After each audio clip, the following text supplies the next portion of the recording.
18 मई 2015 देर रात का वक्त, यमुना नदी पर बना एक पुल बिल्कुल सुनसान। एक कार आकर रुकती है, उसमें से एक पुलिस वाला, एक दरोगा उतरता है जी। पहले इधर उधर देखता है, तसल्ली करता है कि कोई देख तो नहीं रहा। हाँ, बिल्कुल इत्मीनान से। फिर कार की डिग्गी खोलता है और अंदर से निकालता है एक महिला का कटा हुआ सर, हाँ, बालों से पकड़कर, और पूरी ताकत से नदी में फेंक देता है। ये मंजर ये उत्तर प्रदेश के कौशाम्बी जिले का है ना, महावा घाट थाना क्षेत्र। जी हाँ, महावा घाट थाना क्षेत्र का राजापुर पुल। जाहिर मकसद था सबूत मिटाना कि सिर बह जाए, पहचान ना हो पाए कभी। और इसके बाद सर फेंकने के बाद वो दोबारा कार की तरफ गया, इस बार महिला के नग्न धड़ को निकालने के लिए।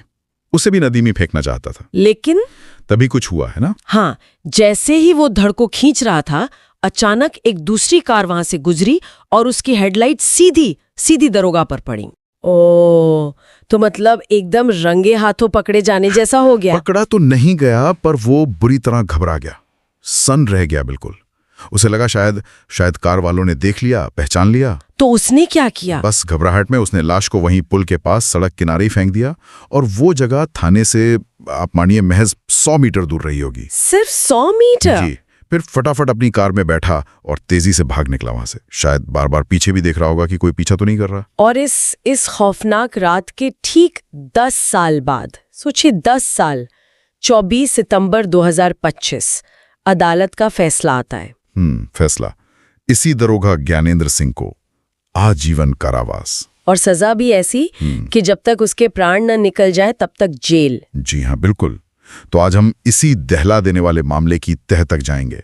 ये कहानी सिर्फ एक कत्ल की नहीं है, ये भरोसे के कत्ल की कहानी है। प्यार का नाटक, धोखा और वर्दी की आड़ में एक बेहद वहशी क्राइम। हाँ, हम जानेंगे कि आखिर ये दरोगा कौन था, ज्ञानेंद्र सिंह, और वो महिला कौन थी जिसका इतनी बेरहमी से उसने अंत कर दिया। हमारी आज की ये पूरी चर्चा, ये पड़ताल the inspector dissipation and murder नाम के एक स्रोत में छपी विस्तृत रिपोर्ट पर आधारित है। काफी चौंकाने वाले पहलू हैं इसमें। और हमारा मकसद यही है कि इस पूरी कहानी को परत दर परत खोलें, समझें कि कैसे एक रिश्ता जो शायद प्यार से शुरू हुआ, वो इतनी भयानक त्रासदी तक कैसे पहुंचा। और इंसाफ मिलने में 10 साल क्यों लगे, क्या मुश्किलें आईं। चलिए शुरू से शुरू करते हैं। जी, सबसे पहले बात करते हैं पीड़िता की, ईशा सचान। ईशा सचान कानपुर की रहने वाली थी। हाँ, कानपुर शहर, नजीराबाद थाना क्षेत्र है, वहां गुमटी नंबर 5 चौकी के पास एक होटल था, उसमें वो रिसेप्शनिस्ट का काम करती थी। अच्छा, और घर था उनका काकादेव थाना क्षेत्र में नवीन नगर एल ब्लॉक। तो कहानी की शुरुआत कैसे हुई, उनकी मुलाकात इस दरोगा से कैसे हुई? वो एक शाम की बात है। ईशा काम खत्म करके होटल से घर लौट रही थी, तभी रास्ते में मोटरसाइकिल पर 2 लड़के आए और उनका पर्स छीनकर भाग गए। पर्स में मोबाइल था, पैसे थे, कुछ जरूरी कागजात, सब चला गया। जाहिर है घबरा गई होंगी वो, बहुत परेशान, रोती हुई सी हालत में वो मदद के लिए पास की पुलिस चौकी पहुंची। वही गुमटी नंबर 5 चौकी, जिसके पास उनका होटल था। और वहां मिला ये दरोगा ज्ञानेंद्र सिंह, वो चौकी इंचार्ज था। जी हाँ, वही इंचार्ज था। ईशा ने उसे पूरी बात बताई। ज्ञानेंद्र सिंह ने पहले तो दिलासा दिया, भरोसा दिलाया कि भाई चिंता मत करो, मैं तुम्हारा पर्स और सामान ढूंढ निकालूंगा। और FIR लिखवाई नहीं। दरोगा ने सलाह दी कि अभी FIR वगैरह की जरूरत नहीं है, मैं देखता हूं। और इतना ही नहीं, उसने ईशा को अपनी पुलिस जीप से या शायद अपनी गाड़ी से उसके घर तक छोड़ा भी।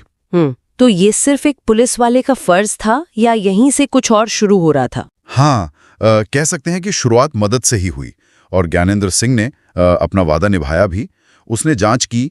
11 अप्रैल 2015 को फॉर्मल FIR भी दर्ज हुई। अच्छा, बाद में हुई FIR? हाँ, और उसके बाद ज्ञान प्रकाश और छोटू यादव नाम के 2 चोर पकड़े भी गए, और ईशा का सारा सामान, मोबाइल, पैसे, कागज, सब मिल गया। अरे वाह, ये तो बड़ी राहत की बात रही होगी ईशा के लिए। बिल्कुल, वो बहुत खुश हुई, और दरोगा ज्ञानेंद्र के लिए उसके मन में एक सम्मान, एक आभार का भाव आ गया। और यहीं से नजदीकियां बढ़ी। हाँ बिल्कुल। अब दरोगा ज्ञानेंद्र सिंह कभी ईशा से मिलने उसके होटल चला जाता, कभी उसके घर भी आने जाने लगा। बातचीत बढ़ी, जान पहचान गहरी हुई। रिपोर्ट्स में यह भी आता है कि दोनों एक ही जाति के थे। शायद इस वजह से भी करीब आए। हाँ, धीरे धीरे ये जान पहचान, दोस्ती और फिर प्यार में बदल गई। तो एक पुलिस ऑफिसर जिसने पहले मदद की, फिर उसी से प्यार हो गया। आगे क्या हुआ? परिवार वालों को पता चला। जी। जब दोनों ने तय कर लिया कि साथ रहना है तो अपने अपने परिवार वालों को बताया, दोनों तरफ से रजामंदी मिल गई। अच्छा, मतलब परिवारों ने मान लिया। हाँ, और फिर 10 मार्च 2013 को हाँ। कानपुर में ही हाँ। पूरे हिंदू रीति रिवाज से धूमधाम से ज्ञानेंद्र और ईशा की शादी हो गई। परिवार वाले, रिश्तेदार, दोस्त सब शामिल हुए। शादी हो गई, एक नई शुरुआत। कहानी में एक सुखद मोड़ जैसा लगता है ये तो। हाँ, शुरुआत में तो सब ठीक ही लग रहा था। शादी के बाद करीब 1 साल बहुत खुश थे दोनों। इसी दौरान ईशा ने एक बेटी को जन्म दिया, सनाया नाम रखा। परिवार पूरा हो गया। जी, लगा कि जिंदगी पटरी पर है। हाँ। लेकिन फिर एक दिन ईशा को कहीं से, किसी अनजान सोर्स से एक ऐसी खबर मिली जिसने सब कुछ बदल दिया। उसकी दुनिया हिल गई पूरी। क्या? ऐसी क्या खबर थी? उसे पता चला कि उसका पति दरोगा ज्ञानेंद्र सिंह, जो असल में चित्रकूट के छिविलाहा गांव का रहने वाला है, वो पहले से शादीशुदा है। क्या पहले से शादीशुदा है? जी हाँ, उसकी पहली पत्नी का नाम नीलम है। वो मध्य प्रदेश सतना की रहने वाली है। और उस पहली शादी से ज्ञानेंद्र के 2 बच्चे भी हैं, एक बेटा, एक बेटी। अरे बाप रे, मतलब ज्ञानेंद्र ने ये सब कुछ छुपाया ईशा से। इतना बड़ा धोखा। बिल्कुल, सोचिए ईशा पर क्या गुजरी होगी। पैरों तले जमीन खिसक गई होगी। पहले शायद यकीन ही ना हुआ हो। हाँ बिल्कुल। उसने फिर अपने लेवल पे पता किया होगा, कंफर्म करने की कोशिश की होगी, और जब पता चला कि ये सच है तो बस दिल टूट गया। भरोसा, प्यार सब नाटक लगा होगा। इसके बाद तो घर का माहौल बहुत खराब हो गया होगा। तनाव, झगड़े। हाँ, जाहिर है क्लेश शुरू हो गया। ईशा का गुस्सा, सवाल पूछना लाजमी था। रोज झगड़े होने लगे और बात तब और बिगड़ गई जब उनकी बेटी हुई, सनाया। हाँ। उसके बर्थ सर्टिफिकेट बनवाने की बात आई। ज्ञानेंद्र ने कोशिश की कि सर्टिफिकेट में मां का नाम ईशा सचान की जगह उसकी पहली पत्नी नीलम का लिखवाया जाए। ये क्या बात हुई? मतलब वो ईशा के वजूद को ही मिटाना चाह रहा था क्या? शायद वो अपनी पहली शादी बचाना चाहता था, या दोनों को मैनेज करने की सोच रहा था, पता नहीं। लेकिन इस हरकत से झगड़े और बढ़ गए, बहुत ज्यादा। और फिर रोज की कहासुनी मारपीट तक पहुंच गई। वही ज्ञानेंद्र सिंह, जो कभी रक्षक बना था, अब ईशा पर हाथ उठाने लगा था। ये तो बहुत ही दुखद है। पहले धोखा, फिर घरेलू हिंसा। ईशा ने क्या किया फिर? हालात इतने बिगड़ गए कि अप्रैल 2015 में ईशा अपनी बेटी सनाया को लेकर नाराज होकर कानपुर में अपने मायके चली गई, काकादेव। अच्छा, मायके चली गई? हाँ, वहां जाकर अपनी माँ विनीता उनको रो रो कर पूरी कहानी बताई कि कैसे ज्ञानेंद्र ने धोखा दिया, कैसे वो पहले से शादीशुदा है, बच्चे हैं और अब मारपीट करता है। परिवार वाले भी सब सुनकर सन्न रह गए, बहुत परेशान। तो अब ईशा मायके में थी, ज्ञानेंद्र से अलग। क्या कोई सुलह की कोशिश हुई इसके बाद? हाँ, कोशिश हुई। मई का महीना आ गया था, 17 मई 2015। परिवार के ही किसी रिश्तेदार ने बीच बचाव किया। अच्छा। ईशा और ज्ञानेंद्र दोनों को बिठाया, समझाया बुझाया कि भाई अब बेटी हो गई है, रिश्ते को एक और मौका दो, निभाओ। बातचीत हुई और ज्ञानेंद्र सिंह ईशा को वापस ले जाने के लिए मान गया। क्या ईशा भी मान गई इतने बड़े धोखे और मारपीट के बाद भी? शायद बेटी के भविष्य का सोचा होगा या परिवार का दबाव रहा होगा। ईशा भी मान गई। लगा कि शायद अब सब ठीक हो जाएगा। लेकिन ऐसा हुआ नहीं। अगले ही दिन 18 मई 2015। हाँ, अगले ही दिन कहानी का रुख हमेशा के लिए बदल गया। उसी दिन दोपहर करीब 3 बजे ज्ञानेंद्र सिंह अपनी स्विफ्ट कार लेकर, उसका नंबर भी रिकॉर्ड में है, UP 78 CP 5281, वो ईशा के मायके पहुंचा। और क्या कहा उसने? उसने अपनी सास विनीता से कहा कि वो ईशा को लेकर पास में मुक्ता देवी मंदिर जा रहा है, दर्शन करने। पति साथ जा रहे हैं, किसी को कोई शक नहीं हुआ। विनीता ने बेटी को भेज दिया उसके साथ। लेकिन इरादा मंदिर जाने का तो था ही नहीं। बिल्कुल नहीं, इरादा तो बहुत भयानक था। उसी रात ज्ञानेंद्र ने ईशा की हत्या कर दी। कैसे? पहले उसने किसी तार जैसी चीज से गला घोटा और फिर क्रूरता की सारी हदें पार कर दी उसने। एक तेज धार वाले सर्जिकल ब्लेड से ईशा का गला काटकर सिर को धड़ से बिल्कुल अलग कर दिया। सुनकर ही रोंगटे खड़े हो रहे हैं। एक पुलिस वाला इतनी बेरहमी से। जी। कत्ल करने के बाद उसने ईशा के सिर और धड़ दोनों को अपनी कार में रखा और फिर कानपुर से गाड़ी चलाकर करीब 167 किलोमीटर दूर कौशाम्बी जिले की तरफ निकल गया। लाश ठिकाने लगाने के लिए? हाँ, वो कौशाम्बी के महवा घाट थाना क्षेत्र में यमुना नदी पर बने उसी राजापुर पुल पर पहुंचा। और वहीं वो सब हुआ जो हमने शुरू में बात की, पहले सिर फेंका, फिर धड़ फेंकते हुए वो कार की लाइट और वो भाग गया। हाँ बिल्कुल, एक गुजरती कार की रोशनी से डरकर वो धड़ को वहीं सड़क किनारे छोड़कर भाग गया, थाने से सिर्फ 100 मीटर दूर। ये उसकी एक बहुत बड़ी गलती साबित हुई। उधर कानपुर में ईशा की माँ विनीता, उनका क्या हाल था? बेटी दामाद मंदिर के लिए निकले थे। वो बहुत परेशान थी। 18 मई की रात करीब 8 बजे होंगे, उन्होंने ईशा को फोन किया, स्विच ऑफ।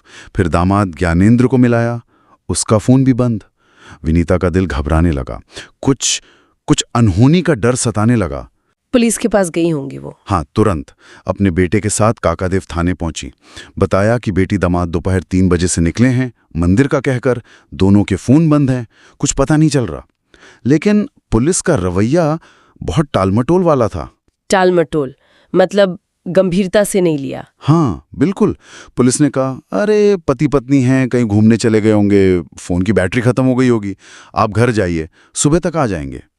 मतलब माँ की चिंता को उन्होंने बिल्कुल नजरअंदाज कर दिया। ये तो बहुत गलत है। एक माँ परेशान है और पुलिस। खैर, फिर क्या हुआ? विनीता रात भर सो नहीं पाई, बार बार फोन मिलाती रहीं, दोनों बंद। अगली सुबह 19 मई जब कोई खबर नहीं मिली तो वो सीधे कानपुर के एसपी ऑफिस पहुंच गई। हाँ, सीनियर ऑफिसर के पास। जी, एसपी को पूरी बात बताई। उन्होंने मामले की गंभीरता समझी और तुरंत काकादेव थाने को एफआईआर लिखने का ऑर्डर दिया। आखिरकार 19 मई 2015 की रात 9:45 बजे ईशा की गुमशुदगी की एफआईआर दर्ज हुई। और इसी दौरान उधर कौशाम्बी में वो लाश मिली थी? जी हाँ, उसी सुबह 19 मई को ही सुबह करीब 5:30 बजे कौशाम्बी के महवा घाट में उसी राजापुर पुल के पास सड़क किनारे एक राहगीर ने वो सिर कटी नग्न लाश देखी। उसने फौरन पुलिस को खबर दी। महवा घाट पुलिस मौके पर पहुंची, लाश कब्जे में ली, शिनाख्त की कोशिशें शुरू हुई, लेकिन सिर गायब था। पहचान बहुत मुश्किल थी। पुलिस को कुछ सुराग मिले थे वहां से, लाश के पास से? हाँ, पुलिस ने बारीकी से मुआयना किया, कुछ चीजें नोट की, जैसे लाश के कंधे पर एक टैटू बना हुआ था। टैटू? जी, एक हाथ की कलाई में घड़ी बंदी थी, दूसरे हाथ पर शायद चोट लगी होगी तो पट्टी बंदी थी। और शरीर पर कुछ गहने भी थे, जैसे कान की बाली, अंगूठी, वो सब वैसे के वैसे थे। तो मतलब लूटपाट का मामला नहीं था ये? हाँ, पुलिस का भी यही अंदाजा था कि ये हत्या किसी रंजिश या दुश्मनी में की गई है। लेकिन बिना सिर के पहचान कैसे होती? मामला तो उलझ गया होगा पूरी तरह। हाँ बिल्कुल, 2 दिन बीत गए, पुलिस शिनाख्त के लिए हाथ पैर मारती रही, आसपास के थानों में गुमशुदा महिलाओं की रिपोर्ट्स देखी, कुछ पता नहीं चला। फिर 21 मई 2015 को एक कनेक्शन बना ऐसी जगह से जिसकी उम्मीद नहीं थी, लंदन से। लंदन? वो कैसे? ईशा के एक जीजा थे, मतलब उनकी बहन के पति, मनोज सिंह, वो लंदन में रहते थे। 21 मई को वो ऑनलाइन अमर उजाला अखबार पढ़ रहे थे। अच्छा। उनकी नजर कौशाम्बी में मिली उस अज्ञात महिला की लाश वाली खबर पर पड़ी। खबर में शायद फोटो नहीं थी, पर डिटेल्स थे। मिले हुए सुरागों का जिक्र था, खासकर वो हाथ की घड़ी और कंधे का टैटू। और उन्होंने पहचान लिया? हाँ, मनोज सिंह ने वो घड़ी पहचान ली। वो घड़ी उन्होंने कुछ टाइम पहले अपनी साली ईशा को गिफ्ट की थी। टैटू का भी उन्हें कुछ अंदाजा था। उन्हें फौरन शक हुआ कि कहीं ये लाश ईशा की तो नहीं। तो उन्होंने फौरन इंडिया फोन किया होगा? जी, तुरंत अपनी सास विनीता को फोन किया, उन्हें बताया और कहा कि फौरन कौशाम्बी जाकर लाश की शिनाख्त करें। ये तो मतलब किस्मती थी कि जीजा ने वो खबर देख ली। विनीता जी और परिवार वाले गए फिर कौशाम्बी। हाँ, फौरन। विनीता अपने बेटे और परिवार के दूसरे लोगों के साथ कौशाम्बी के लिए निकली। वहां मवा घाट पुलिस से मिले। पुलिस उन्हें मोर्चरी ले गई। और वहां लाश देखते ही शक यकीन में बदल गया। हाथ में वही घड़ी, कंधे का टैटू, पहने हुए गहने, हाथ पर बंदी पट्टी, सब निशानियां मिल गईं। ये कंफर्म हो गया कि वो सिर कटी लाश ईशा सचान की ही है। सिर तब भी नहीं मिला था, शायद आज तक नहीं मिला है। अब जब लाश की पहचान हो गई तो शक की सुई सीधे ज्ञानेंद्र पर गई होगी। हाँ, सीधा शक उसी पर। वही ईशा को आखिरी बार ले गया था। दोनों के फोन एक साथ बंद हुए और अब ईशा की लाश मिली, वो भी कौशाम्बी में। उस वक्त ज्ञानेंद्र सिंह की पोस्टिंग प्रतापगढ़ जिले में थी। पुलिस ने उसे ढूंढना शुरू किया, कानपुर और कौशाम्बी पुलिस दोनों, लेकिन वो फरार हो चुका था, गायब, फोन लगातार बंद। मतलब भाग गया। कानून का रखवाला कानून से ही भाग रहा था। जी, लेकिन ज्यादा दिन भाग नहीं पाया। करीब 20 दिन बाद 8 जून 2015 को ज्ञानेंद्र सिंह ने अपने वकील के जरिए कानपुर कोर्ट में सरेंडर करने की कोशिश की। चुपचाप कोर्ट में पेश होकर जेल जाना चाहता था। लेकिन वहां तो काफी हंगामा हुआ था, शायद मैंने सुना था। हाँ, बिल्कुल। हुआ ये कि जैसे ही कोर्ट परिसर में मौजूद बाकी वकीलों को पता चला कि पत्नी की इतनी बेरहमी से हत्या करने वाला दरोगा ज्ञानेंद्र सिंह सरेंडर करने आया है, उनका गुस्सा फूट पड़ा। वकीलों का? जी, उन्हें पूरी कहानी पता चल गई थी। धोखा, शादी, हत्या। वकीलों की भीड़ ने ज्ञानेंद्र को पकड़ लिया और उसकी बुरी तरह पिटाई कर दी। पिटाई कोर्ट के अंदर? हाँ, कोर्ट परिसर में। खबरें तो ये थी कि पिटाई इतनी जबरदस्त थी कि उसके कपड़े फट गए, तन पर सिर्फ अंडरवेयर बचा था। पुलिस को जो उसे साथ लाई थी उसे बचाने में बहुत मशक्कत करनी पड़ी। बड़ी मुश्किल से उसे वकीलों से छुड़ा कर ले गए। ये दिखाता है कि लोगों में कितना गुस्सा था इस केस को लेकर। इसके बाद जांच आगे बढ़ी होगी। क्या सबूत मिले ज्ञानेंद्र के खिलाफ? हाँ, उसके जेल जाने के बाद जांच तेज हुई। कॉल डिटेल्स खंगाली गईं, ईशा के मायके वालों के बयान हुए, ज्ञानेंद्र के साथियों से पूछताछ हुई, कार की फोरेंसिक जांच हुई होगी। पुलिस ने चार्जशीट फाइल की कोर्ट में। और चार्जशीट में मोटिव क्या बताया? मोटिव वही, ईशा को ज्ञानेंद्र की पहली शादी का पता चल जाना और उसके बाद रोज रोज के झगड़े, क्लेश। जांच में ये बात आई कि ज्ञानेंद्र ने ईशा से छुटकारा पाने के लिए पूरी प्लानिंग के साथ सोच समझकर हत्या की थी। इस मामले में कुछ और लोग भी आरोपी थे ना? 5 लोग शायद। उनका क्या हुआ? हाँ, ज्ञानेंद्र के अलावा 5 और लोगों को सह आरोपी बनाया था पुलिस ने। शायद साजिश में शामिल होने या सबूत मिटाने में मदद करने का आरोप था, लेकिन मुकदमे के दौरान उनके खिलाफ पुख्ता सबूत नहीं मिले, तो अदालत ने उन 5 को बरी कर दिया। सारा दोष अकेले ज्ञानेंद्र सिंह पर ही साबित हुआ। और मुकदमे के दौरान ज्ञानेंद्र ने कुछ अजीब भी किया था, सुनने में आया। वकील बनकर बहस करने लगा था। हाँ, एक खबर ऐसी भी आई थी कि सुनवाई के दौरान एक बार ज्ञानेंद्र सिंह ने खुद वकील का काला कोट पहनकर अदालत में अपनी तरफ से बहस करने की कोशिश की। हालांकि शायद जज ने इजाजत नहीं दी। ये उसकी पता नहीं हताशा थी या कानून को घुमाने की एक और कोशिश। 10 साल लग गए फैसले में। आखिरकार 24 सितंबर 2025 वो दिन आया। जी, मामला कानपुर देहात की जिला अदालत में चला। एडिशनल सेशंस जज सूची श्रीवास्तवा की अदालत में। अभियोजन पक्ष ने गवाह पेश किए, सबूत रखे, कॉल रिकॉर्ड्स, परिस्थिति जन्य साक्ष्य। बचाव पक्ष ने अपनी दलीलें दी। लंबी जिरह चली और फिर 10 साल के इंतजार के बाद 24 सितंबर 2025 को फैसला आया। और फैसला वही था जिसकी उम्मीद थी। हाँ, अदालत ने दरोगा ज्ञानेंद्र सिंह को ईशा सचान के अपहरण, हत्या और सबूत मिटाने का दोषी पाया। धारा 302 हत्या के तहत आजीवन कारावास। और कोर्ट ने साफ कहा कि ये सजा उसकी मौत तक चलेगी। और जुर्माना भी लगा था। जी, 50,000 रुपए का जुर्माना भी, और जुर्माना न देने पर अतिरिक्त सजा का प्रावधान। लेकिन इस फैसले में एक और बहुत जरूरी बात थी। जज साहिबा ने जांच पर भी कुछ कहा था, इन्वेस्टिगेटिंग ऑफिसर के बारे में। हाँ, ये बहुत महत्वपूर्ण पॉइंट है। अपने फैसले में जज सूची श्रीवास्तव ने मामले की शुरुआती जांच करने वाले पुलिस अधिकारी यानी आईओ उसकी भूमिका पर गंभीर सवाल उठाए। क्या कहा उन्होंने? उन्होंने अपनी टिप्पणी में लिखा कि रिकॉर्ड पर जो सबूत हैं उन्हें देखते हुए ऐसा लगता है कि शुरुआती जांच में कहीं ना कहीं आरोपी दरोगा ज्ञानेंद्र सिंह का पक्ष लेने या उसे बचाने की कोशिश की गई थी। क्या मतलब कोर्ट को भी ऐसा लगा? जी, और जज साहिबा ने उस जांच अधिकारी के खिलाफ विभागीय कार्रवाई करने की सिफारिश भी की संबंधित अधिकारियों से। ये तो बहुत ही गंभीर बात है। मतलब पुलिस अपने ही आदमी को बचाने में लगी थी शायद। अदालत की टिप्पणी तो इसी तरफ इशारा करती है, और यह दिखाता है कि जब आरोपी खुद वर्दी वाला हो तो निष्पक्ष जांच कितनी मुश्किल हो सकती है। शायद इसीलिए पीड़ित परिवार को न्याय के लिए इतना लंबा 10 साल का संघर्ष करना पड़ा। तो ये थी दरोगा ज्ञानेंद्र सिंह और ईशा सचान की दर्दनाक कहानी। एक रिश्ता जो प्यार भरोसे के वादे से शुरू हुआ और अंजाम हुआ धोखा, झूठ और एक खौफनाक हत्या पर। इंसाफ मिला पर 10 साल बाद। और इस एक गुनाह ने कितनी जिंदगियां तबाह कर दी। ईशा की जान तो गई ही। ज्ञानेंद्र सिंह जेल में, उसकी पहली पत्नी नीलम, उसके 2 बच्चे, उनकी जिंदगी पर क्या असर पड़ा होगा। ईशा की बेटी सनाया, जो अब शायद 11-12 साल की होगी, नानी के पास पल रही है। उसने मां को खोया और पिता कातिल निकला। और ईशा का परिवार, माँ विनीता, भाई, वो इस सदमे से शायद कभी पूरी तरह उभर नहीं पाएंगे। और जैसा कोर्ट ने भी इशारा किया, ये घटना हमारी व्यवस्था पर भी सवाल खड़े करती है। क्या वो शुरुआती टालमटोल सिर्फ लापरवाही थी या जानबूझकर मामले को दबाने की कोशिश?